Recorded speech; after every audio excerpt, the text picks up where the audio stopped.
আমার ভিডিওতে সবসময় আমি বিড়াল নিয়ে কথা বলি। তো আজকে আমি আপনাদের সঙ্গে শেয়ার করব বিড়াল যার জন্য বাসাতে আনা হয়েছে তাকে নিয়ে কিছু কথা বলি, তার সম্পর্কে কিছু কথা বলি।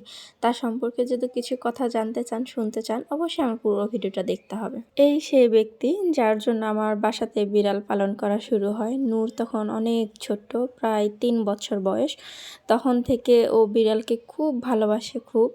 ওর জন্যই আসলে মেবি বিড়ালটা আমাদের বাসায় আনা।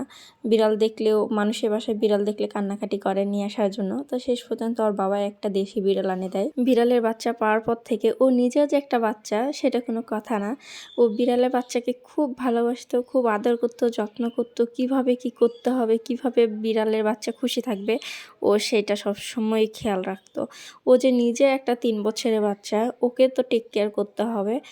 তা বাদেও ও নিজে একটা বাচ্চাকে টেক কেয়ার করতো। আমার ছেলেটা মাশাআল্লাহ অনেক ভালো ছিল, অনেক লক্ষ্মী। আমার ছেলেটার জন্য সবাই দোয়া করবেন। আমার নূর শুধু বিড়াল ভালোবাসতো এটার কথা না, ও যে কোনো ধরনের পশু পাখি ভালোবাসে, গাছ ভালোবাসে। ধরেন যে এখন আমি গাছে হয়তো পানি দিতে পারতেছি না, সময় হয় না, ও নিজে দায়িত্ব করে যায় পানি দিবে। ওকে কখনো বলতে হয় না যে নূর তুমি এই কাজটা করো। আমার ছেলেটার জন্য সবাই দোয়া করবেন, ও জানি অনেক ভালো মনের একটা মানুষ হতে পারে। আমি শুনেছি যারা পশু ভালোবাসে, পশু পাখিকে ভালোবাসে, গাছ ভালোবাসে, তাদের মনটা আসলে নাকি অনেক ভালো হয়, সুন্দর হয়। তো আমি হয়তো মা এই কারণে বলতেছি আমার নূরের মনটা অনেক ভালো।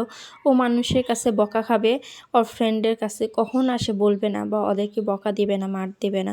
ছেলেটা এত শান্ত। সবাই আমার ছেলের জন্য একটু বেশি বেশি দোয়া করবেন। ও জানি সত্যি অনেক ভালো মনের মানুষ হইতে পারে, জীবনে জানি উন্নতি করতে পারে। আমার ছেলে কিন্তু আমি আসলে কথাতে বলতেছি না, যখন খাবার খায় বিড়ালটা যদি ওর আশেপাশে থাকে ও খাবার তো দেবেই। সেদিন আমি ওকে বকা দিচ্ছি, একটা বাহিরের বিড়াল ওকে দেখে ওর পিছনে ঘুরতেছে আর ম্যাও ম্যাও করতেছে। ও কী করতেছে, ঘরে থেকে ক্যাট ফুড নিয়ে যায় দিচ্ছে। একটুখানি দিছে, মনে হয় বিড়ালটার পেট ভরেনি। ও আবার বলতেছে আম্মু একটু নিয়ে যায় দিই। আমি বকা দিচ্ছি যে এত দিতে হবে না।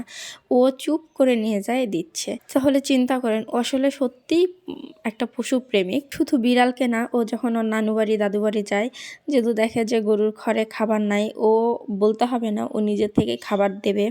ছাগল যেহেতু ও দাদির ঘরে ছাগল ছিল আগে, ও একা একা ছাগলকে পাতা দেবে, মুরগিকে খেতে দেবে। মানে আমার ছেলেটা অনেক লক্ষ্মী। আসলে এত কিছু বললে আমার ছেলেটার নজর লাগবে আর না কিছু বলি। আমার ছেলেটাকে কিন্তু সেরকম বকা টকা দিতে হয় না, ও এমনিতেই শান্ত। ওর একটু খালি একটু নেশা হচ্ছে কম্পিউটার দেখা বা কার্টুন দেখা। এই বয়সের ছেলেপেলে তো এরকমই। আর বাসাবাড়ির ছেলেপেলেরা তো কার্টুন দেখা ছাড়া আর কিছু পায় না, কারণ ওরা তো বাসা থেকে সেরকম বের হতে পারে না।